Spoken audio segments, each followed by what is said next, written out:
What's up, YouTube friends? Long time no see. Today I'm going to make a St. Louis style cheesecake. I actually saw this recipe on Cricut Desugn Space of all things. It looks super simple and super easy, so I thought I'd give it a try. Now I do love cheesecake, but most of the time it takes all day to make. So if this recipe is as quick and delicious as they say, it may be my new go-to. Now the things you're going to need to make this recipe are 3 packages of cream cheese, and these are 8 ounces a piece, 5 eggs, 3/4 of a cup of white sugar, 1 cup of sour cream. You'll need 1 tablespoon of vanilla, and also the recipe calls for some cinnamon and sugar to sprinkle on top, and that's what's in this container right here. And all I did to make that was put a 1/2 cup of sugar and 2 tablespoons of cinnamon in my little shaker here. And 1 can of crescent rolls for the crust.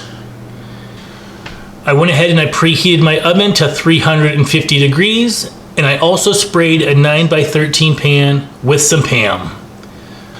Of course, I'll put the recipe down below in the description box. But next, I'm going to combine everything except for the cinnamon and sugar. I'm going to get this all mixed up and I'll bring you right back. So with my kind of clean hands, I'm going to go ahead and press these crescent rolls in the bottom of this 9x13 pan. It should look like that, and then just kind of give it a press. Make your seams come together.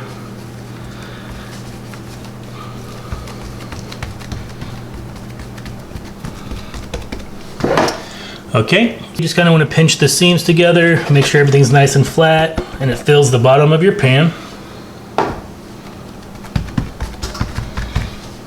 I'm going to take my cream cheese mixture, and this beat about 3 to 4 minutes, and I'm just going to pour that right on top.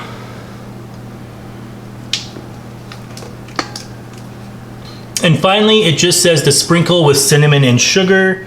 It doesn't really say how much, so I'm just going to let my heart decide.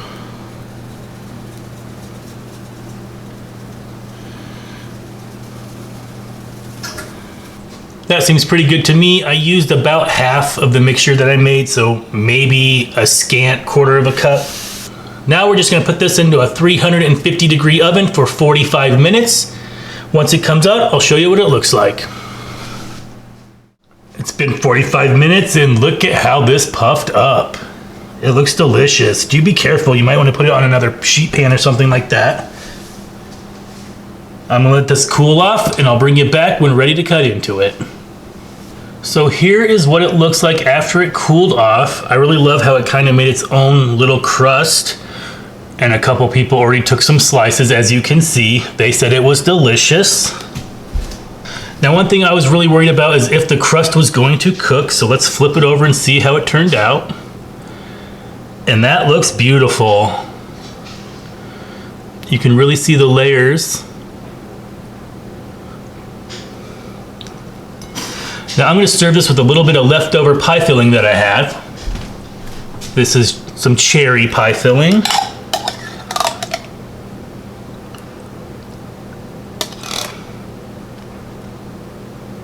Now let's just give it a taste.